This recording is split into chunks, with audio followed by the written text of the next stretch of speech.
지도를 하나씩 나눠드렸어요. 그렇죠? 지도 다 받으셨어요? 네. 다 갖고 계시죠? 요거. 네. 요거 없으신 분 계세요? 다 갖고 계시죠? 그래서 여러분들 출애굽해서 그러니까 애굽에서 나오서부터 이제 오늘 민수기의 말씀이 모압 평지에 가는 것까지잖아요. 거기까지 어떻게 이렇게 진행하고 그 안에서 어떤 일들이 있는지 조금씩 특별한 것들만, 중요한 것들만 한번 되짚어보면 좋겠다 싶습니다. 그래서 여러분들 펜 갖고 있으면 그 지도를 딱 펴셔서 이렇게 표시를 해갖고 쭉 선을 그으시면 이스라엘의 여정을 찾아볼 수 있습니다. 한번 가볼까요? 자, 우리 지도 보시면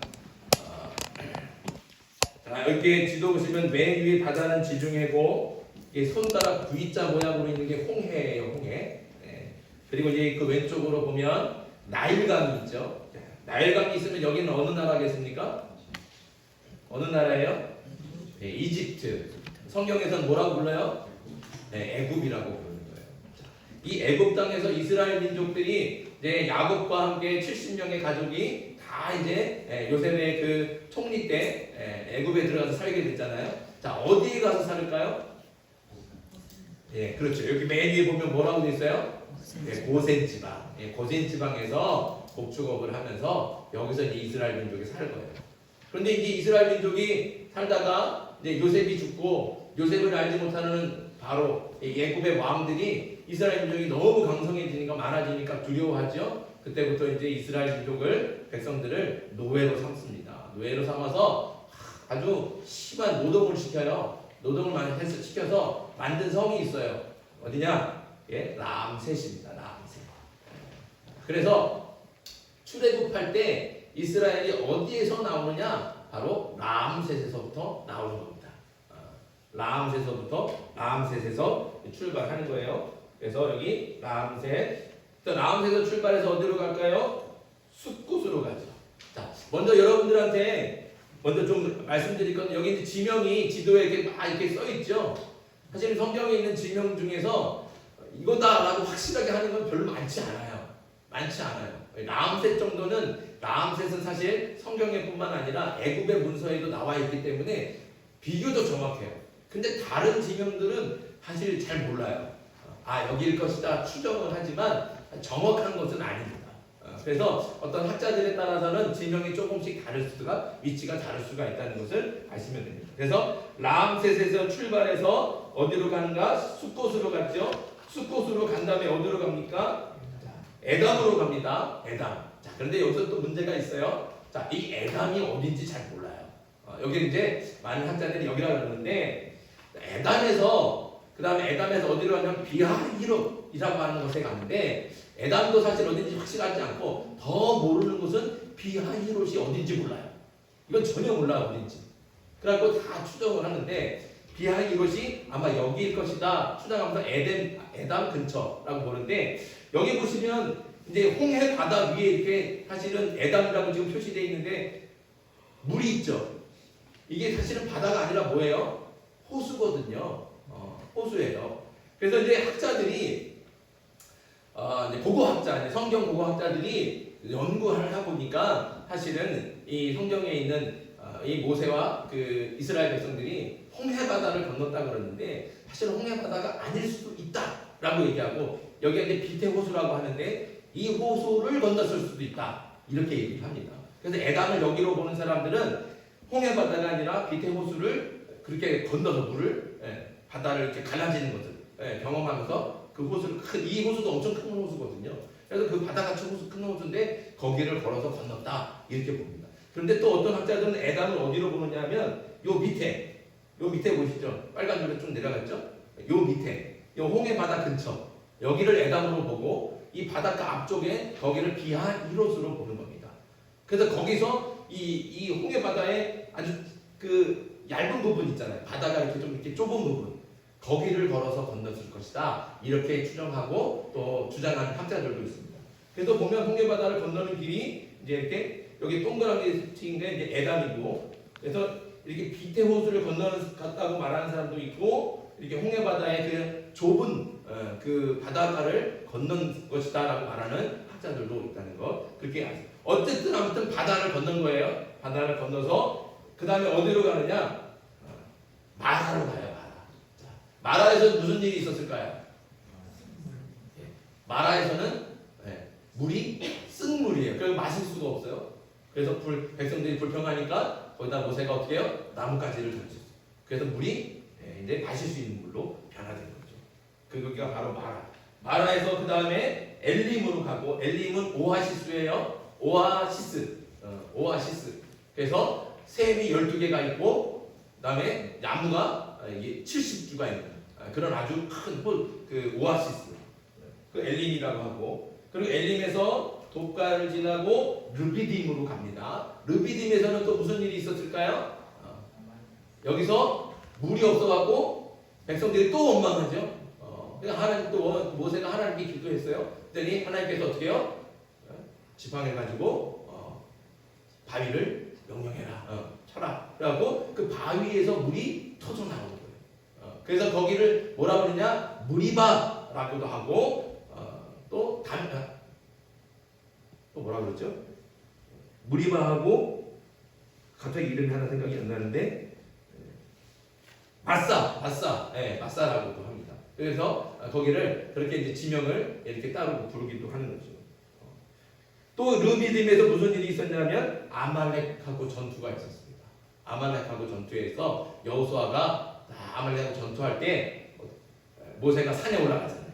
모세하고 산에 딱 올라가서 모세가 손을 들고 있으면 어떻게 해요? 이스라엘이 이기는 거예요. 근데 힘들어갖고 손을 내리면 어떻게 돼요?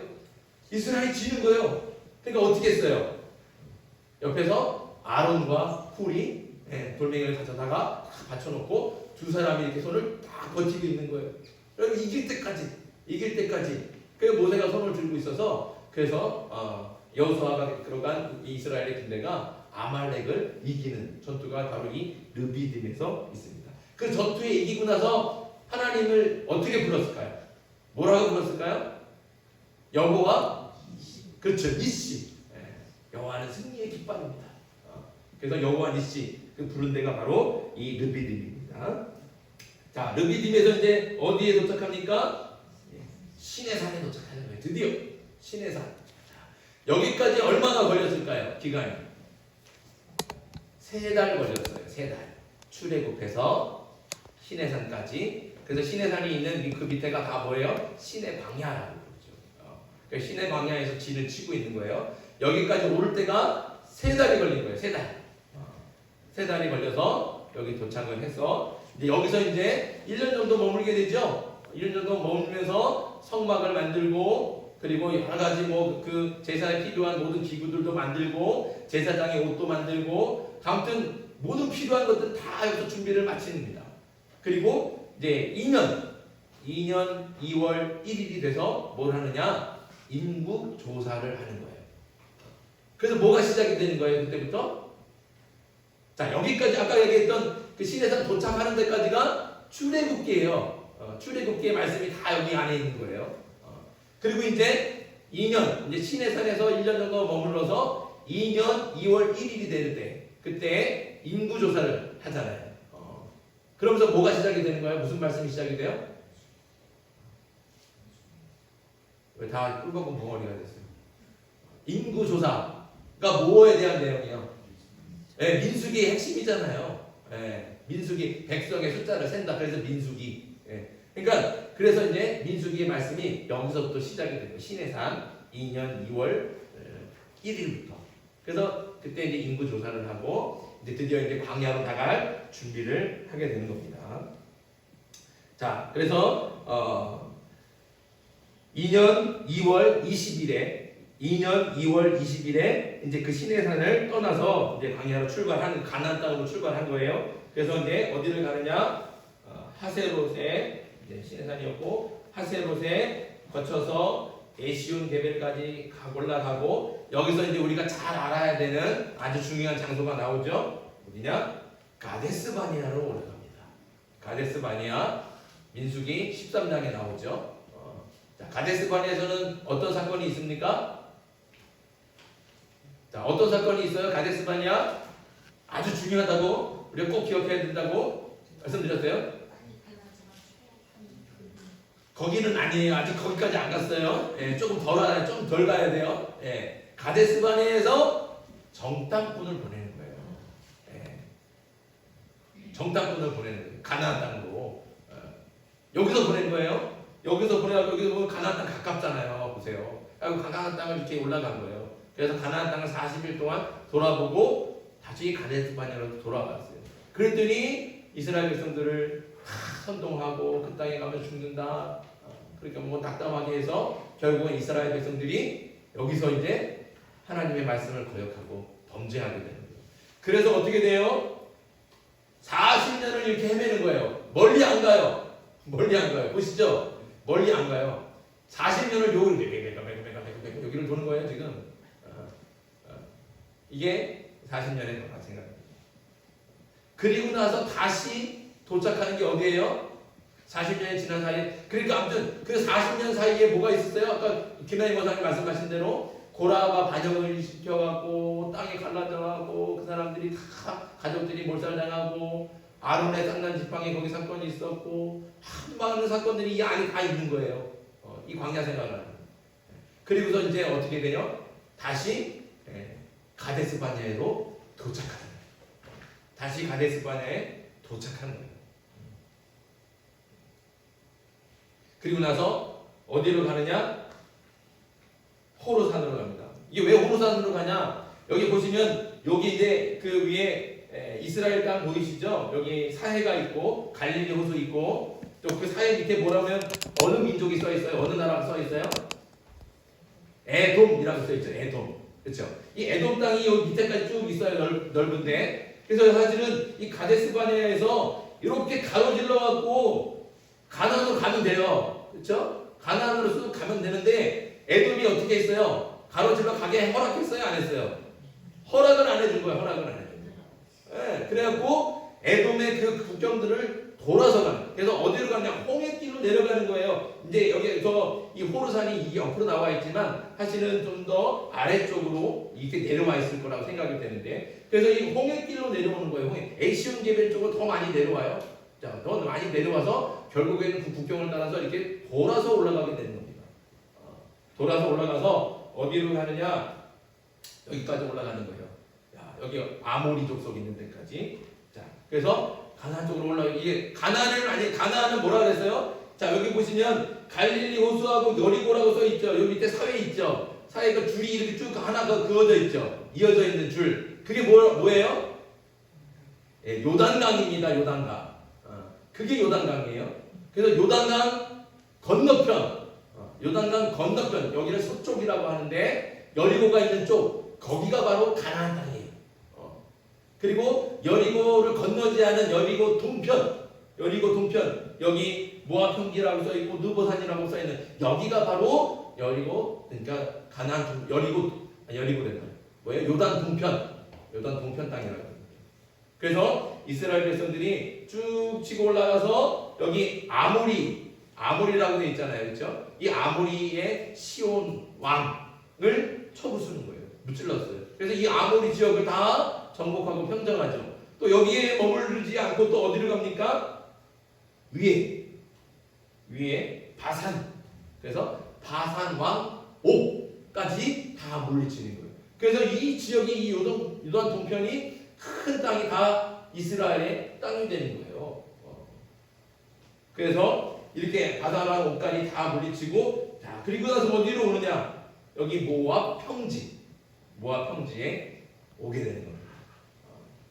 그래서 모압 평지에 진을 치고 이제 거기서 이제 다시 가나안 땅으로 들어가는 준비를 하는 거죠. 여기 모압 평지 보시면 바로 맞은편에 보면 뭐가 보여요? 뭐가 보이겠어요? 뭐가 보여요? 바로 앞에 가나안인데 그 가나안의 첫 번째 섬 여리고가 보이는 거예요. 여리고가 눈으로 보여요, 진짜. 모압 평지에서 딱 바라다 보면 여리고가 바로 눈앞에 보이는 거예요. 그만큼 가까워.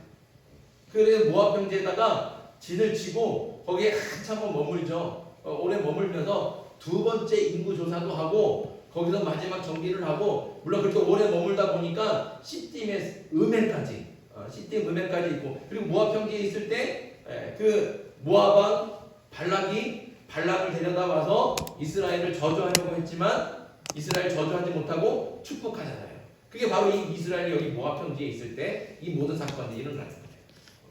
모든 사건.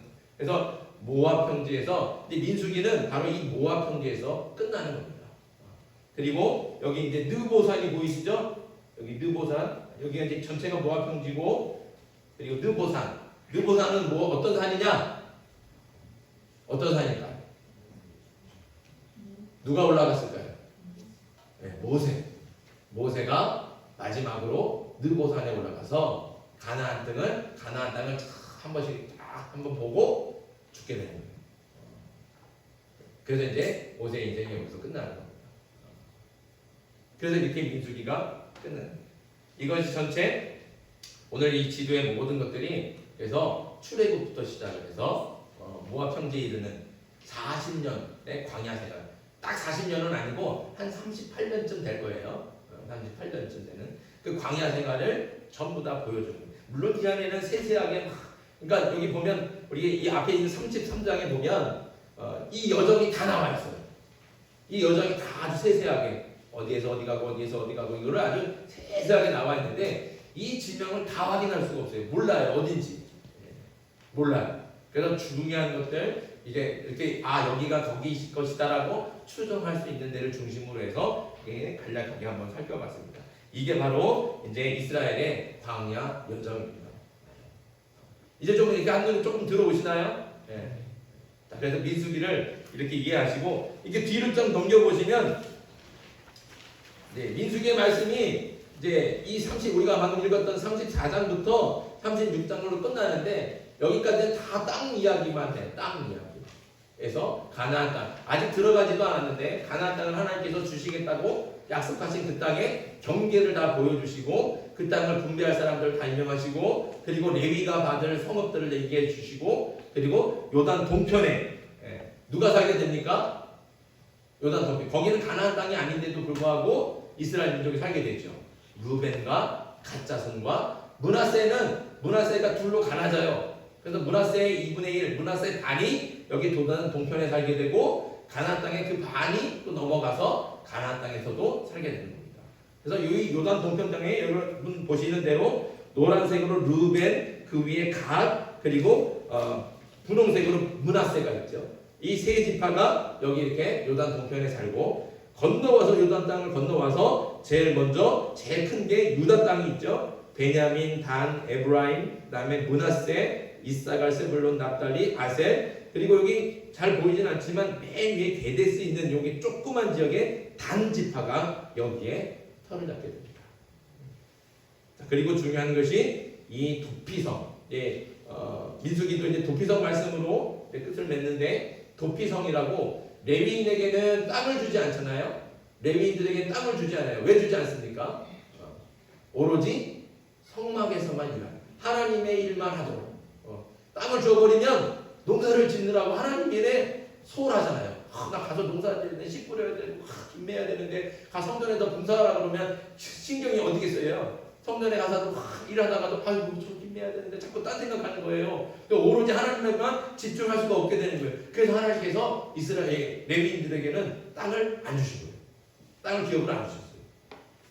다른 지파는 다 이렇게 땅을 하나씩 나눠 받을 때 레위 지파는 땅이 없어요. 대신 그럼에도 불구하고 레위 지파도 그래도 잠잘 곳이 있어야 되고 그 다음에 레위 지파는 특별히 제사를 업무를 담당하잖아요. 그러니까 제사를 드릴 때 제물을 안 갖고 온 백성들 그럼 어떻게 해요? 또 제물을 다 조사를 해야 되니까 그러면 양도 키워야 되고 소도 키워야 되고 염소도 키워야 돼요. 그러면 그런 목초지가 필요하잖아요. 그러니까 하나님께서 이스라엘 백성들의 각 지파 중에서 성읍을 42개를 내놔라. 그건 레위 거다. 그래서 42개의 각 지파별로 흩어져 있는 42개 성읍에 그리고 그 성읍에서 주변에 있는 그 밭들까지도 다 이제 레위 지파에게 주게 되는 겁니다. 그리고 그 42개 성읍과 더불어서 도피성이라고 하는 것을 이렇게 6개를 두는데 이 도피성도 레위인에게 주게 되는 거예요. 이 도피성은 굉장히 중요하죠. 그래서 요단 동편에 3개가 있고 요단 서편에 3개가 있습니다. 그래서 게데스, 세겜, 헤브론, 골란, 라못, 베셀. 이게 바로 도피성입니다. 도피성은 어떤 성입니까? 부지 중에 실수로 해서 사람을 죽인 사람. 이스라엘의 법은 무슨 법이에요? 이에는 이, 눈에는 눈. 네가 날 죽였, 우리 형제를 죽였어? 나도 널 죽일 거야. 이게 그냥 가능한 법이에요. 그러니까 누가 내 형제를 죽였어요. 그러면 그 형제 가장 가까운 형제나 친척 중에서 그 죽인 사람한테 보복할 수 있는 게 법으로 정해져 있어요. 율법이에요, 그게. 그런데 억지로 죽인 게 아니고 일부러 죽인 게 아니라 실수로 막 남이 도끼질 하다가 도끼가 팍 날아가고 앞에 갔던 사람을 팍 죽였단 말이에요. 일부러 죽인 게 아니잖아요. 근데 그런데도 불구하고 네가 나를 우리 형제를 죽여서 하고 보복을 할 수 있는 거예요. 그러니까 그 사람은 어떻게 해요? 빨리 제싸게 도피성으로 도망가는 거예요. 도피성으로 도망가면 아무도 죽일 수가 없어요. 일단은 죽일 수가 없어요. 제대로 재판장에게 재판을 받기 전까지는, 그래서 공정한 재판을 받기 전까지는 죽이지 못하는 것이 바로 도피성이에요. 그러니까 일단은 부지 중에 죽였든지 일부러 죽였든지 일단 살인한 사람은 무조건 도피성에 가면 살 수 있는 거예요.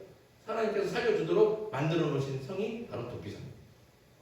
그래서 그런 도피성을 각 지역에 그래도 비교적 가깝게 다가갈 수 있도록 6개를 큰 범위마다 떨어뜨려서 6개의 성을 두고 그래서 도피하도록 만드는 성이 바로 도피성입니다. 이 성도 역시 레위인에게 주셨다는 거죠. 그래서 이제 36장까지 민수기의 말씀이 다 이제 정리가 됐는데 오늘 본문의 말씀으로 이제 민수기의 말씀을 좀 끝내드리려고 합니다. 자, 오늘 본문은 가나안 땅을 이스라엘의 각 지파별로 분배할 책임자들을 세우는 말씀이에요.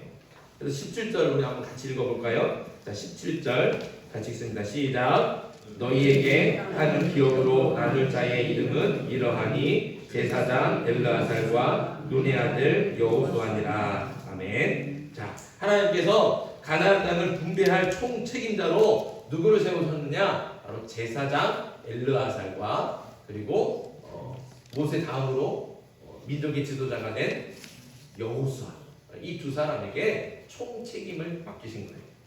하지만 그렇다고 이 두 사람에게만 땅 분배를 맡기셨느냐? 그렇지는 않습니다.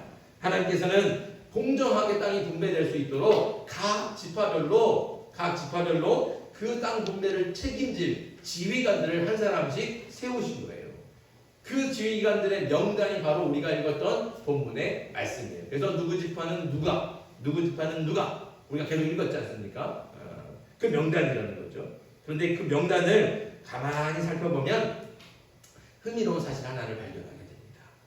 뭐냐면 그것은 출애굽 1세대로서 이스라엘 백성들을 이끌었던 지휘관들의 이름은 다 사라지고 다 새로운 사람으로 교체가 된 거예요. 새로운 지도자들이 등장했다는 것이죠. 과거 이스라엘이 애굽을 나올 때 민족을 이끌었던 대제사장 아론도 이미 죽었어요.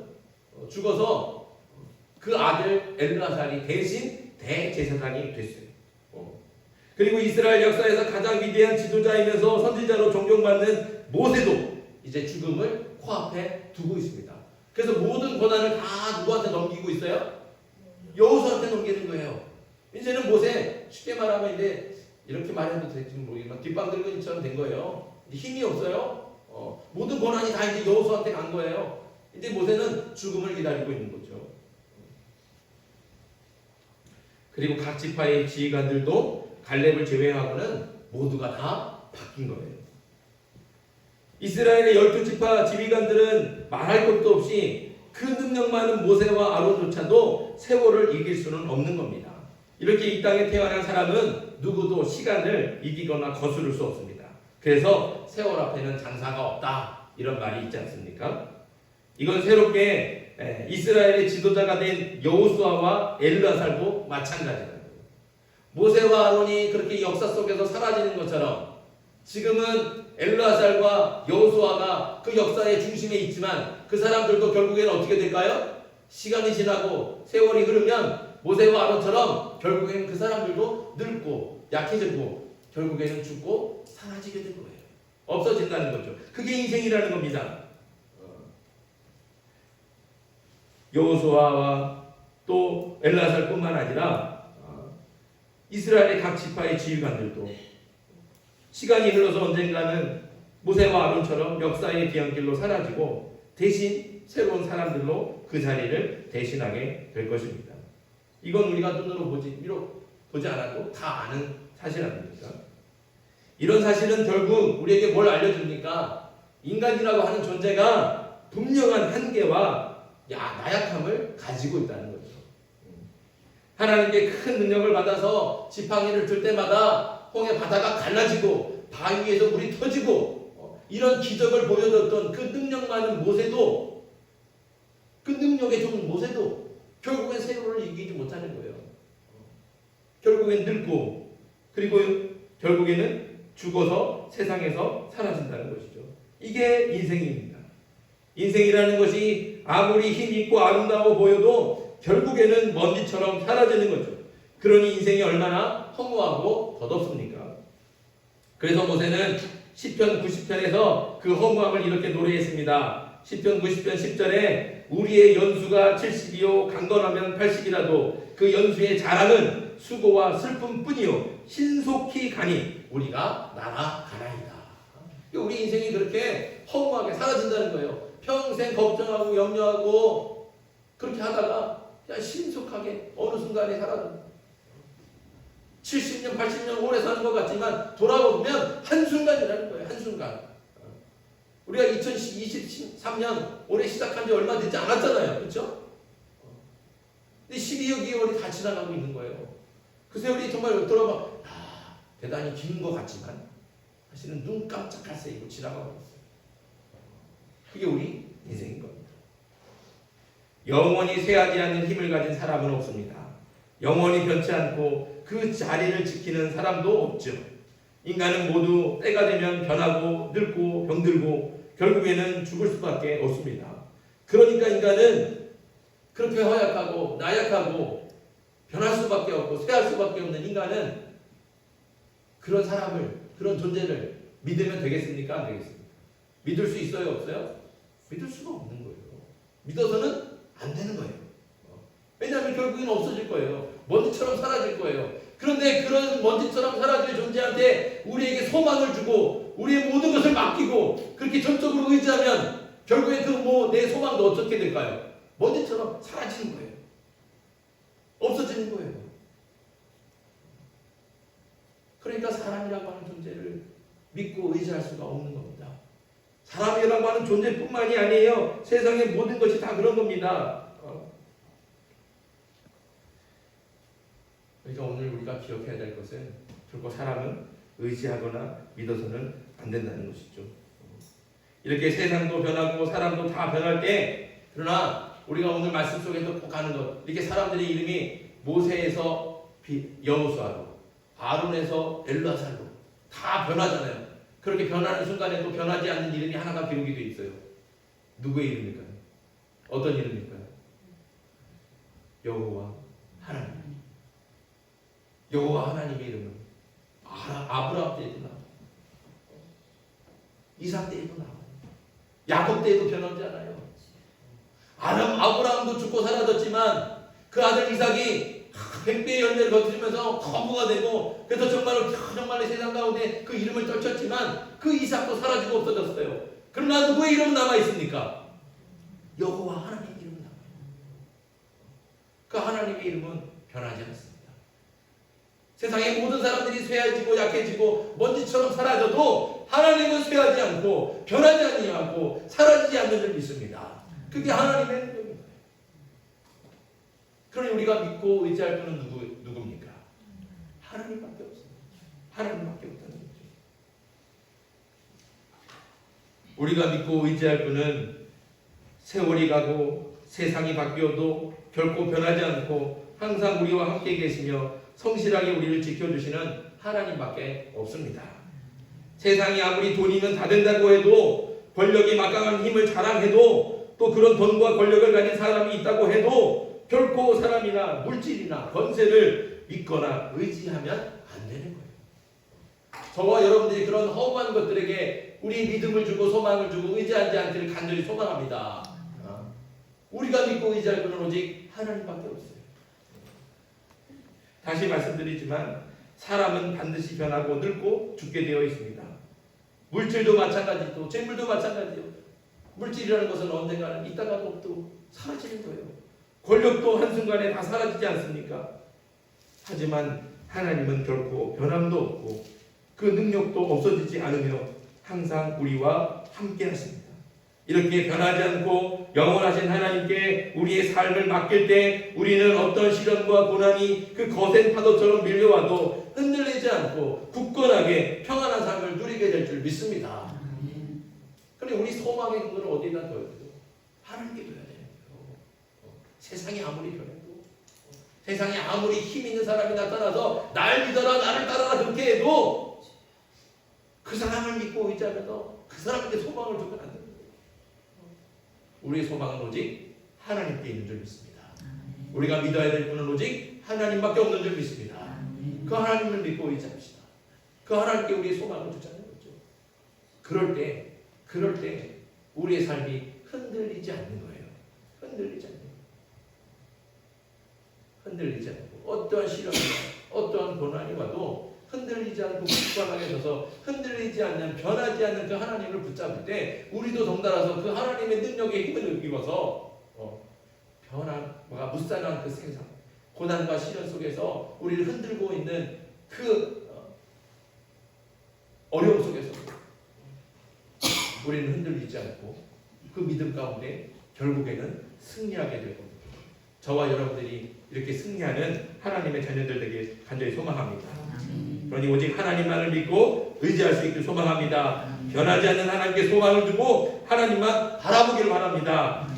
모든 것이 쉽게 변하고 빠르게 바뀌는 세상에서 오직 변하지 않고 영원하신 하나님만을 믿고 의지하며 그께 소망을 두고 항상 하나님과 동행하는 저와 여러분들이 되게 주님의 이름으로 축복합니다. 아멘. 자, 우리에게 주신 말씀 기억하면서 시간 함께 기도합시다.